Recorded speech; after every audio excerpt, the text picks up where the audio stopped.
As a cis man, ang una-una kong iniisip or feeling ko una namin iniisip is bawal ka matapos agad. But if the sex is flowing, if the sex is good, my brain is just blank.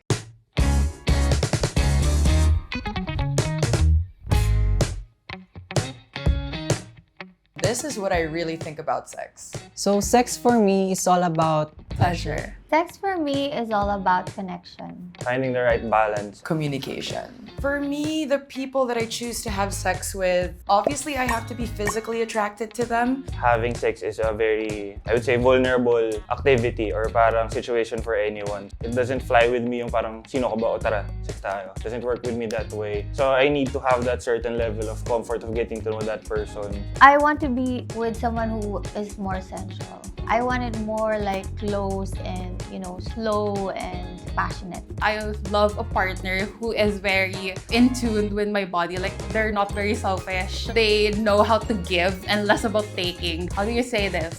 Galante, ganun. what I do to build up the feeling is of course foreplay. Foreplay is very underrated. When you build up to something, you don't just build up para matapos. You build up to continue. I love kissing, ganun. And small touches. I guess mahilig akong tumitig. The eye contact does a lot of parang things for you eh. Now my moves really involve just more clear communication, asking, can I kiss you? Can I touch you? I used to think that that wasn't sexy. For me, very explicit expressions of desire is very hot now. Parang may usap, may kwentuhan, tapos mamaya bigla na lang parang nadulas, ay, sagwa mo lang eh.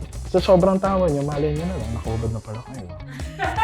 In terms of condoms for me, actually very crucial siya. Pinaprepare ko na lahat ng gamit like lubricant, condoms. May pouch ako dati na nandun siya lahat lagi, dala ko. But of course, if you're doing it, I think the bare minimum is the guy should always carry condom. I've had partners say, wag na, let me just, I literally had someone say, I'm a master pull-outer.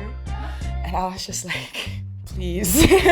And just to make sure like you don't rely on your partner, you just bring your own. So many things go through my head when I'm having sex. As a cis man, ang una-una kong iniisip or feeling ko una namin iniisip is bawal ka matapos agad. Yan yung pinaka-importante. Kasi sayang naman yung binild up mo. Before, I used to get very anxious. Pero I noticed that that anxiety was like because I wasn't comfortable with my body. But if the sex is flowing, if the sex is good, my brain is just blank. Autopilot na yung katawan mo eh. The more you think about it, parang doon ka na magsa-stagger. Sometimes things don't end up working the way they should be. I'm not thinking about other things like work or like ano yung gagawin ko mamaya sa bahay. Ganun. It just feels like sort of like a dance where you're just moving your bodies with each other. When I'm doing it, I've learned to like be present in that moment, like feel everything. Because that's what sex is in that moment. It's the now.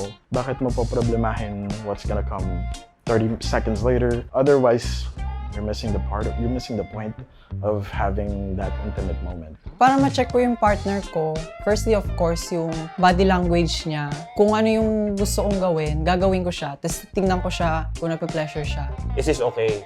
Kumbaga, is this working for you? Of course, you also have to take note of nonverbal cues as well. Like, are they opening up physically? Are they closing? Are they moving away from you? Are they moving towards you? I just enjoy the moment. I'm not afraid to tell them what I need. Focus on the physical and like the sensations. That's the most important. You really have to build that up kasi it's different for women and men. Kasi I know that men are very visual. Like, they see something that is remotely sexual and then it turns them on. Ganun. And for women, it's a bit harder or it's a bit slower, I think. In terms of parang final countdown or parang yung finishing move, I think ang generic na sagot is magigigil ka, so bibilisan mo. Usually, at first, yung mga naging partner ko, they like doing missionary first. This towards ending, yun nga, I like to do doggy or pancake. Yung nakadapa sila. Kasi I like to have it deep. For me, I need my vibrator. It's 2023. We need toys with our partners. Some people don't like it. They don't feel sufficient if they incorporate toys. Nakahype ako or mas natutuwa ako having that yung kita mo talaga sa mukha or sa body language, nasarapan talaga siya. And if that is what it takes, then why not? to make sure I'm satisfied with sex and I can come is when my partner doesn't rush me. But yeah, you really just focus on the moment instead of what this moment could possibly lead to. For me, after sex, kumbaga yung parang winding down, it's also important to, I guess, show respect or parang delikadesa din naman sa tao na parang sex na okay, bye-bye. Hindi naman ganun. I need that aftercare, like bigyan mo ako ng tubig, ganun. You know, a little cuddling and like more kissing, not just trying to finish what we did. Pero kung purely libog lang, nagmamadali ako, nagmamadali siya, pwede naman ang sibat na agad. There are some people I'm like, please leave.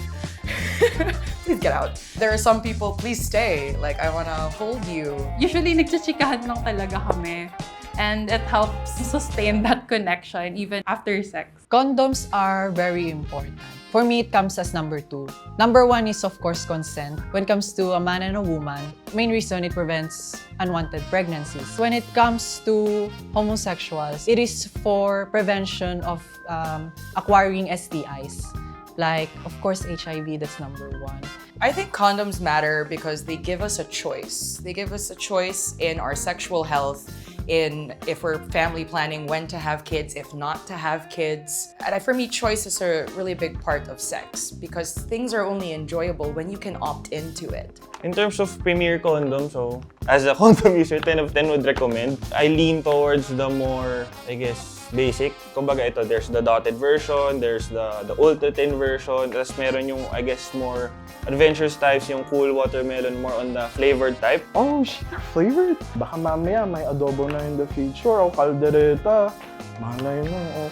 And like for here, so there's that sensory addition. Dotted, I think this is really more for your partner.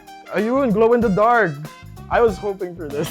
So I remember seeing this for the first time and I was like, please, I am begging you, anybody who wants to sleep with me, can we please use this? Like for me, it's just fun. Like sex doesn't have to be serious. Like I love to have sex where you can laugh.